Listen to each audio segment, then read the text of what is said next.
Assalamualaikum warahmatullahi wabarakatuh. Selamat datang kembali di channel Albiru Farm. Oke rekan-rekan, jadi pada video kali ini ya saya akan berbagi pengalaman mengenai apa saja yang dibutuhkan untuk kita memulai usaha peternakan bebek petelur. Nah, akan coba saya bahas ya pada video kali ini. Namun sebelum itu, bagi rekan-rekan semua ya yang baru bergabung di channel ini atau baru menemukan channel ini, silahkan di subscribe dulu channel ini ya agar semakin berkembang. Dan juga bagi rekan-rekan ya jangan di skip ya video ini, simak terus baik-baik agar mampu paham terhadap apa yang saya sampaikan. Oke rekan-rekan, langsung saja ya. Jadi ada berbagai pertanyaan ya, banyak pertanyaan yang masuk itu bilang kalau Bang, bagaimana cara untuk memulai usaha peternakan bebek petelur. Nah, akan coba saya jelaskan ya pada video kali ini. Jadi, hal utama yang harus kita lakukan untuk memulai usaha peternakan bebek petelur ini, yaitu yang paling utama ya, itu rekan-rekan harus cinta dulu terhadap ternak ya, terhadap ternak kita, yaitu bebek. Nah, jadi timbul kecintaan atau senang terhadap unggas bebek atau ayam ya. Kalau saya bebek ya, jadi harus ada rasa dulu ya. Kenapa seperti itu? Karena menurut pengalaman saya ya, orang yang mencintai peternakannya terus sering datang ke ternaknya itu nanti pasti akan berhasil rekan-rekan di bisnis ini ya. Jadi yang pertama itu harus cinta dulu atau senang terhadap unggasnya. Nanti kalau tidak senang itu ya cuma formalitas, artinya kita memberi pakan, memberi minum, terus ambil telur, terus kita tinggal. Nah itu nanti kurang maksimal rekan-rekan.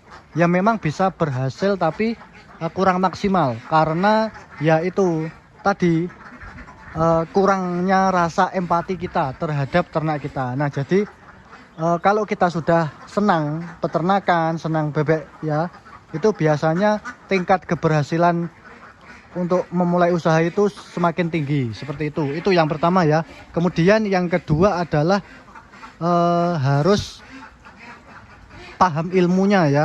Nah, jadi ilmu konsep peternakan itu sebenarnya ada 3 ya, yaitu tentang bibit, kemudian tentang pakan, kemudian tentang kandang. Nah, ada tambahan lagi yaitu tentang pemasaran telur. Nah, jadi 4 ini ya yang harus kita perdalam ilmunya. Ilmu tentang bibit seperti apa? Nah, ilmu tentang bibit itu harus tahu ya, bibit-bibit yang bagus untuk petelur itu apa. Nah, jadi bagi saya yang baru memulai, pastinya perdalam lagi ilmu tentang bibit agar kita itu tidak ketipu seperti itu ya, karena di luaran sana itu banyak sekali rekan-rekan penipu ya, ataupun orang-orang yang tidak amanah, tidak jujur, apalagi di sosial media, di Facebook misalkan, itu banyak sekali orang yang menawarkan bebek ya seperti itu, tapi sangat sangat tidak jujur seperti itu ya rekan-rekan. Jadi kita perdalam ilmu tentang bibit, bisa kita cari ilmunya ke orang-orang atau peternak lain, ataupun kita browsing sendiri di internet, banyak rekan-rekan seperti itu.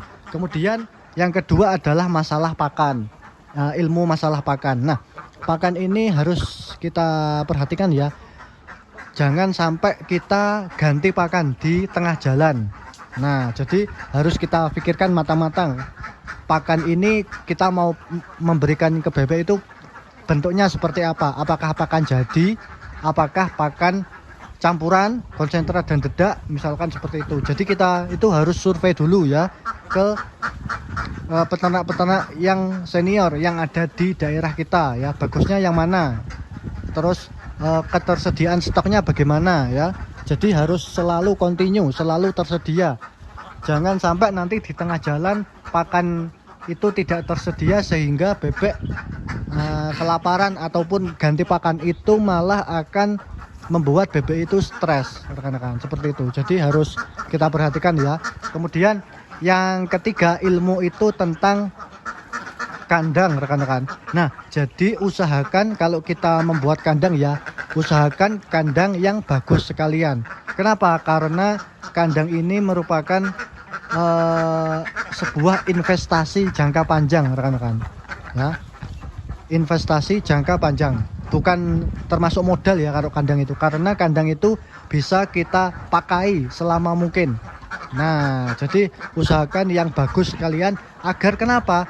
Agar di tengah-tengah jalan ataupun di tengah peternakan pada saat bebek sudah masuk di kandang ya, itu tidak ada kerusakan-kerusakan kandang. Nah, jadi kalau nanti ada kerusakan kandang itu biasanya kan butuh dana lagi untuk perbaikan, dan juga resikonya bebek bisa stres kalau sudah ada orang lain yang di kandang atau perbaikan kandang seperti itu ya rekan-rekan. Jadi usahakan kandang itu bagus sekalian ya. Saya rekomendasikan untuk atap itu atap asbes ataupun atap genteng. Nah, itu karena memang bagus rekan-rekan. Jangan menggunakan atap-atap yang kurang bagus, misalkan atap galvalum ataupun atap plastik UV atau atap seng. Itu memang bagus dan murah tetapi tidak tahan lama, seperti itu rekan-rekan. Itu ya. Kemudian yang selanjutnya yang harus kita perhatikan adalah masalah pemasaran. Nah, nanti di mana kita itu menjual telurnya ya, harus difikirkan mulai awal ya, agar kita baru bebek masuk ke kandang terus bertelur, terus kita bisa langsung menjualnya. Nah, nanti kan akan lebih cepat perputaran modalnya, seperti itu rekan-rekan ya. Karena banyak sekali ya peternak-peternak itu yang gagal di masalah pemasaran ya. Jadi jangan anggap kalau peternak bebek itu pasti sukses. Banyak sekali kegagalan ya. Nah, jadi harus kuat, tahan mental lah istilahnya, seperti itu. Nanti kalau ada kendala, misalkan ada penyakit bebek mati, terus pemasarannya kurang lancar, itu kan kendala-kendala yang sering terjadi di peternak ya, itu bisa kita hadapi, dan juga mental kita itu aman rekan-rekan. Jadi harus persiapkan mental, yang paling penting itu ya, persiapan mental. Dan juga yang terakhir baru nanti adalah modal yang kita perlukan ya. Setelah tadi masalah ilmu, masalah pengetahuan, itu baru kita memikirkan modalnya ya. Oke rekan-rekan, mungkin itu saja video pembahasan singkat saya mengenai apa yang harus dilakukan sebelum memulai usaha peternakan bebek petelur. Nah, semoga dengan tambahan atau video dari saya ini mampu menjadikan tambahan pengetahuan bagi rekan-rekan semua. Oke rekan-rekan, itu saja video dari saya kali ini. Terima kasih.